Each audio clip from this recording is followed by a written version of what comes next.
Hi everyone. आज हमारे साथ ऋषभ है। और ऋषभ मेरे साथ 2 साल पहले थे। 2 साल पहले थे ना, गेट एग्जाम के करेक्ट। गाइडेंस के लिए। और उन्होंने गेट एग्जाम का प्रिपरेशन किया था। उसके बाद उन्होंने एमटेक भी किया है। और जैसे कि अभी गेट एग्जाम जस्ट खत्म हुआ है, मैक्सिमम लोग गेट एग्जाम में रैंकर नहीं बन सकते क्योंकि रैंकर्स लिमिटेड है। पर लाइफ में आप आगे कैसे, आपके गोल्स जो आप जॉब क्रैक करना चाहते थे वो आप कैसे कंप्लीट कर सकते हो, एक तरह से वो रास्ता आपको ऋषभ बताएंगे। तो सबसे पहले ऋषभ, मैं आपको वेलकम करना चाहूँगा मेरे चैनल पे। और थैंक यू। आप बताइए अपने बारे में। आपने कितने बार गेट का प्रिपरेशन किया है, उसके बाद एमटेक आपने कहाँ से किया, और अभी आप क्या करते हैं, और कैसा था ये रास्ता। अच्छा, तो मैं छोटी सी अपनी जर्नी में बताता हूँ। ठीक है।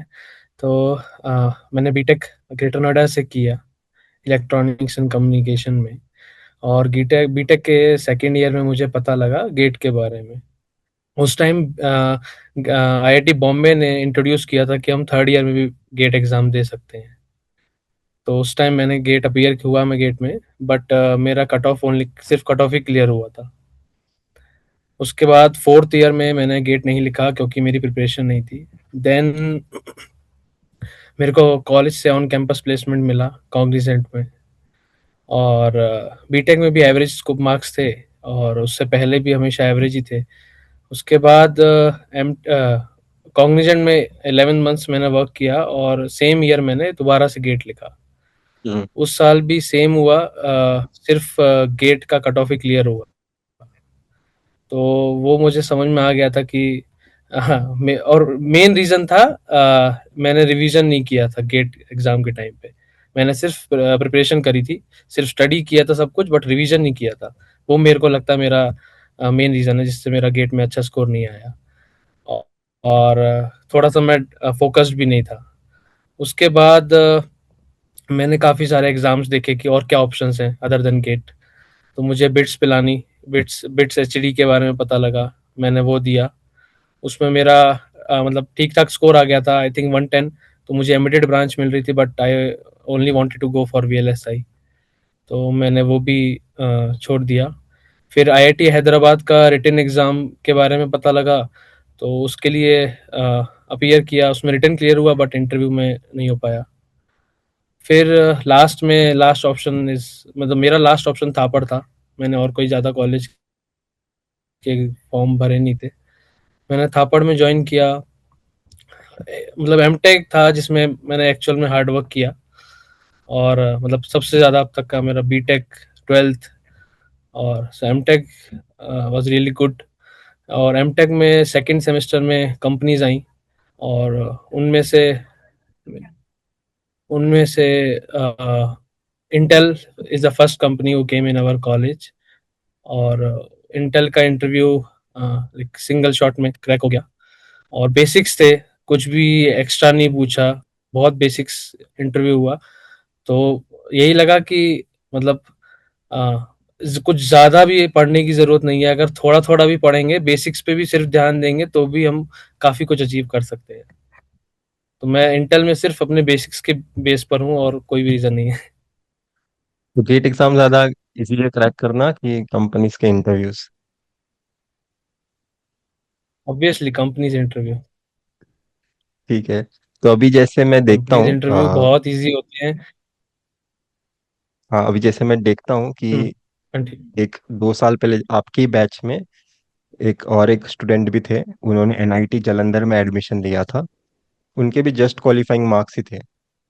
तो जैसे कि सबको बताया जाता है कि आप इम्प्रूव करिए मार्क्स ताकि आप आईआईटीज जा सके, ताकि आप बेस्ट प्लेसमेंट ले सके। आपने थापड़ यूनिवर्सिटी से वीएलएसआई का एक अच्छा कंपनी क्रैक किया है। उन्होंने भी एनआईटी जालंधर से मीडिया टेक क्रैक किया है। तो क्या एक्चुअल में गेट एग्जाम का रैंक इम्प्रूव करते रहना जरूरी है, या फिर वीएलएसआई का उतना डिमांड है आज के टाइम में इंडिया में कि आप एक अच्छे कॉलेज में, एनआईटी या फिर कोई भी एक अच्छे कॉलेज में एडमिशन लीजिए और वहाँ पे आपको प्लेसमेंट मिल जाएगा। डेफिनेटली, क्योंकि मुझे लगता है कि बार बार रैंक इम्प्रूव करते रहना मुझे टाइम वेस्ट लगता है। ठीक है, क्योंकि अगर आप एक डिसेंट सा भी college, for example Thapar, Vellore, BITS, ठीक है, अगर उनमें भी आप एडमिशन ले लेते हैं और आप जो उनका सिलेबस है, जो उनका करिकुलम है, उसमें अगर आप वो हार्ड वर्क दें जो आप गेट में इस साल के लिए देना चाह रहे हैं, तो डेफिनेटली आप मतलब as compare to other people जो ड्रॉप ले रहे हैं, उनके कंपैरिजन में आप बहुत आगे जाओगे, क्योंकि आप बहुत जल्दी आपको प्लेसमेंट मिलेगा, बहुत जल्दी आपकी जॉब स्टार्ट होगी, आप अर्न करना स्टार्ट करोगे, और आपको ये भी नहीं होगा कि मतलब मैं सिर्फ प्रिपरेशन कर रहा हूँ, क्योंकि मेरे हिसाब से सिर्फ प्रिपरेशन करते रहना इज लाइक उसमें ग्रोथ नहीं होती है। तो ये हम्म। मेरा पॉइंट ऑफ व्यू है इसको लेके। हम्म। और अभी आप जिस प्रोफाइल में काम कर रहे हैं वो आप स्टूडेंट्स को बता सकते हैं, तो स्टूडेंट्स काफ़ी मोटिवेटेड रहेंगे जो भी गेट एग्जाम के थ्रू वीएलएसआई में आना चाहते हैं।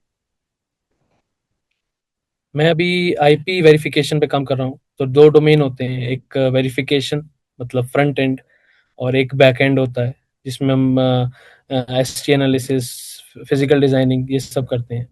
तो मैं फ्रंट एंड डोमेन में हूँ, और यहाँ पे हम आईपीस का वेरिफिकेशन करते हैं।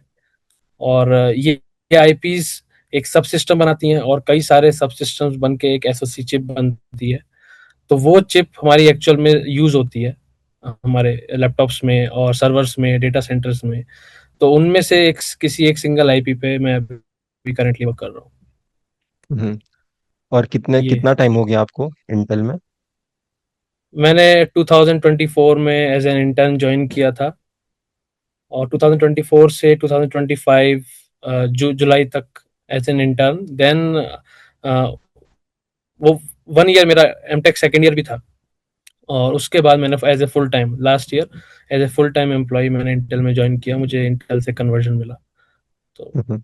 मैंने ज्वाइन किया। तो वीएलएसआई के जॉब्स क्रैक करने के लिए हमें एमटेक करना ज़रूरी है, या फिर बीटेक के बाद भी कुछ स्पेसिफिक प्रोफाइल बना के हम कंपनीज में अप्रोच कर सकते हैं, या फिर रिटन टेस्ट होते हैं? ऐसा कुछ होता है क्या वीएलएसआई में? जनरली लोग मतलब दो ऑप्शंस हैं बीटेक के बाद, या तो आप कोई इंस्टीट्यूट से कोचिंग मतलब कोई इंस्टीट्यूट ज्वाइन कर लो आप वीएलएसआई का, या फिर आप एमटेक कर लो, ठीक है। तो इंस्टीट्यूट मुझे मेरे पास भी ऑप्शन था, मैं थर्ड ईयर फोर्थ ईयर में बीटेक के इंस्टीट्यूट एक्सप्लोर कर रहा था। बट मुझे वो इसलिए बेटर नहीं लगा क्योंकि वहाँ पर बहुत रेयर चांस होता है कि आपको प्रोडक्ट बेस्ड कंपनी मिले, और मुझे मेरी फर्स्ट कंपनी मतलब ड्रीम कंपनी इंटेल ही थी, तो मेरे को सिर्फ वहीं जाना था स्टार्टिंग में। और दूसरा वहाँ पे ये होता है कि आपको सिर्फ ट्रेन कर दिया जाता है, आपको टूल्स मिलते हैं, आपको नॉलेज मिलती है, वो सब ठीक है, बट एट द एंड आपके पास सिर्फ एक सर्टिफिकेट होता है। बट अगर आप एमटेक करते हो, अगर आप नॉर्मल कॉलेज से भी एमटेक करते हो, तो आपको एटलीस्ट एक डिग्री भी मिलती है, और अगर आपके कॉलेज में कंपनी आती है तो आपको वहाँ पे कंपटीशन बहुत कम होता है, क्योंकि एमटेक का बैच काफ़ी छोटा होता है, ओनली 20-30 स्टूडेंट्स होते हैं। तो वहाँ अगर आप ज़्यादा हार्ड वर्क दोगे, तो आप इजीली किसी अच्छी कंपनी में प्लेस हो सकते हो, रेदर देन अगर आप इंस्टीट्यूट में जहाँ हंड्रेड्स ऑफ स्टूडेंट्स होते हैं, किसी किसी इंस्टीट्यूट में 1000 भी होते हैं, तो वहाँ और डिफिकल्ट हो जाता है अपने जॉब क्रैक करना। तो इसीलिए I think MTech is better and safer option rather than joining any institute. Hmm. और जैसे कि अभी एआई का हर जगह यूज हो रहा है, अभी के टाइम पे कोई भी फील्ड हो, कोई भी सेक्टर हो, एआई हर जगह पेनिट्रेट हो रहा है। तो वीएलएसआई डोमेन में कुछ एआई का आप यूज करते हैं, या आप बता सकते हैं क्या? हाँ, डेफिनेटली हमने स्टार्ट कर दिया है। आई थिंक लास्ट ईयर अक्टूबर से हमने एआई का यूज़ करना स्टार्ट कर दिया है। और एक वीएस कोड करके सॉफ्टवेयर है, वो जनरली बीटेक स्टूडेंट्स भी यूज़ करते हैं। हम लोग भी वही यूज़ कर रहे हैं अपने कोड्स लिखने के लिए, डिबगिंग करने के लिए, स्क्रिप्ट लिखने के लिए, जिससे हम अपने जो हमारा एनवायरनमेंट है उसको हम ऑटोमेट कर सकें। तो इन सब चीज़ों के लिए अभी हम एआई को यूज़ कर रहे हैं, but the problem is in VLSI industry right now we are not able to measure our productivity, कि वो एआई हमें कितना हेल्प कर रहा है, वो नंबर्स नहीं है हमारे पास अभी, but it is helping us. Hmm. और हार्वर्ड यूनिवर्सिटी में एमटेक करना कैसा होता है, उनका करिकुलम क्या होता है? अगर कोई करना चाहेगा तो आप डिस्क्राइब करोगे तो स्टूडेंट्स को हेल्प मिलेगा। मेरा मेन रीजन थापड़ ज्वाइन करने का ये था कि वहाँ का जो करिकुलम है वो एकदम लेटेस्ट है। अगर आप कंपेयर करोगे आईआईटीज, बिट्स, एनआईटीज, वेलोर, तो वहाँ पर भी ऐसा करिकुलम नहीं है जो थापड़ में है, क्योंकि वो एकदम लेटेस्ट है, एज़ पर इंडस्ट्री स्टैंडर्ड्स है वो। हम्म। तो जैसे नॉर्मल कॉलेजेस में हम सी प्रोग्रामिंग और वेरिलॉग प्रोग्रामिंग ये सिखाते हैं, हम्म। आईआईटीज़ एनआईटीज़, बट वहाँ पर सिस्टम वेरिलॉग भी सिलेबस में इंक्लूडेड है। तो हम्म। वो हमें थोड़ा एक एक्स्ट्रा एडवांटेज देता है जब हम इंडस्ट्री में आते हैं, क्योंकि जितने भी इंटर्न आते हैं उन intern most most of the interns को सिस्टम वेरिलॉग की नॉलेज नहीं होती है। हम्म। तो सिर्फ एक सिस्टम वेरिलॉग एक वन ऑफ द सब्जेक्ट है, बट ऐसे और भी सब्जेक्ट्स हैं जो वहाँ के सिलेबस में है और वो एकदम लेटेस्ट है एज पर इंडस्ट्री स्टैंडर्ड्स। और वहाँ का जो क्राइटेरिया है, आप डायरेक्ट एडमिशन भी ले सकते हो, आप गेट के थ्रू भी एडमिशन ले सकते हो। और एक और अच्छी बात है थापड़ यूनिवर्सिटी की कि वहाँ पे अगर आप विदाउट गेट हो तो आपको पर मंथ 10,000 स्कॉलरशिप मिलता है, और अगर आप विद गेट एडमिशन लेते हो तो आई थिंक 17,000 है। लाइक एमएचआरडी का 12,000 समथिंग है, उसके प्लस 5,000 था पर अपनी तरफ से आपको स्कॉलरशिप देता है, तो वो टोटल 17,000 समथिंग हो जाता है। तो आपको स्कॉलरशिप भी मिलेगा एक तरीके से, आपकी एमटेक भी, लाइक जो इतना नहीं अफोर्ड कर सकते आई बिट्स या आईआईटीज की फीस, तो वो थापड़ से एमटेक कर सकते हैं।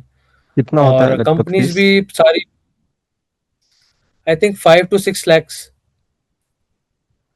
5 to 6, बट आप अगर स्कॉलरशिप को इंक्लूड कर लोगे तो वो फिर आपका 1 to 2 lakhs ही हो जाएगा एट द एंड। हम्म। तो आपको वो काफ़ी चीप पड़ता है, और आपको एक्सपोजर अच्छा है, टीचर्स अच्छे हैं, और आपको वहाँ पे कंपनीज भी आती हैं, काफ़ी सारी प्रोडक्ट बेस्ड कंपनीज आती हैं, सर्विस बेस्ड तो काफ़ी कम आती है, प्रोडक्ट बेस्ड ही आती है मेनली एमटेक के लिए।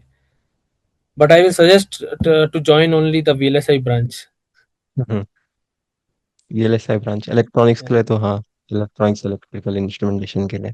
इलेक्ट्रॉनिक्स का बैच, इलेक्ट्रॉनिक्स में बहुत ही कम 3-4 स्टूडेंट्स ज्वाइन किए थे मेरे टाइम पर, और उनमें से भी आई थिंक एक ही स्टूडेंट का प्लेसमेंट हुआ था। तो काफ़ी कम बच्चे भी ज्वाइन करते हैं, और प्लेसमेंट भी, मतलब कंपनी प्रेफर वीएलएसआई स्टूडेंट्स को ज़्यादा करती हैं हम्म। ये। प्लेसमेंट्स भी उन्हीं के हैं ना ज्यादा? हाँ, हमारे बैच में out of 34, 30 students got placed अच्छा एज है एन काफी इंटर्न। परसेंटेज वैसे।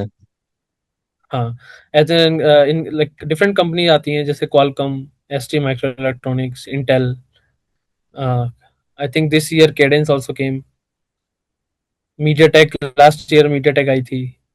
तो काफ़ी अच्छा प्लेसमेंट है, it is hmm. Getting improve every year. Hmm. सही है। और कुछ लास्ट में आप सजेशन देना चाहोगे फ्यूचर गेट एस्पिरेंट्स के लिए, या फिर अभी जो गेट एग्जाम लिखे हैं? फेब्रुवरी मंथ हुआ है ना, मतलब अभी अभी हुँ, उन्होंने गेट एग्जाम लिखा है, और इस साल का अ, भी पेपर थोड़ा टफ ही था। ओके। जिसका भी मतलब उतना अच्छा नहीं गया है गेट एग्ज़ाम, तो आई थिंक वरी करने की ज़रूरत नहीं है, क्योंकि बहुत ऑप्शंस हैं।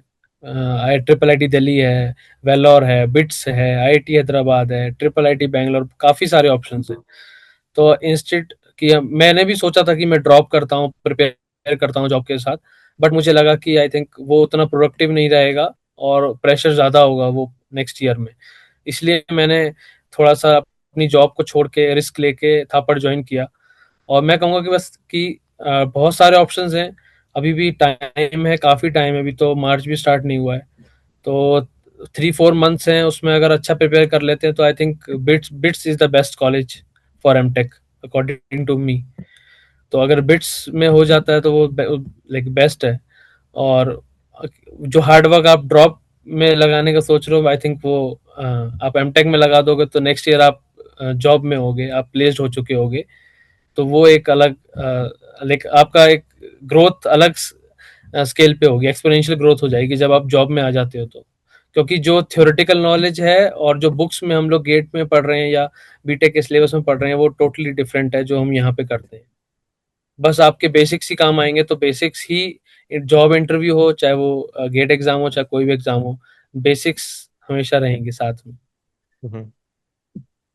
ठीक है। और थोड़ा सा मैं जैसे फोकस नहीं था, तो आई थिंक स्टूडेंट्स को फोकस होना चाहिए।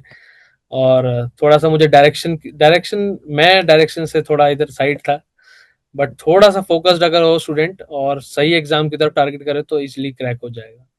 हम्म। जैसे अभी एनआईटीज के भी सेल्फ स्पॉन्सर्ड एग्जाम्स होते हैं, आईआईटीज के भी होते हैं, अभी तो आईआईटी जोधपुर भी लेता है। अपना अलग से एग्जाम। ओके। तो मल्टीपल ऑप्शंस हैं स्टूडेंट्स के पास। रिपीट हुँ। करने का ऐसा जरूरत नहीं है। इनफैक्ट अगले साल के लिए भी कोई अगर प्रिपेयर कर रहा है, वो भी सोच सकते हैं कि क्यों प्रिपेयर करें, ये एग्जाम्स क्रैक करके हम टेक में चले जाते हैं। हुँ, इतने ज्यादा करेक्ट। ऑप्शंस हैं।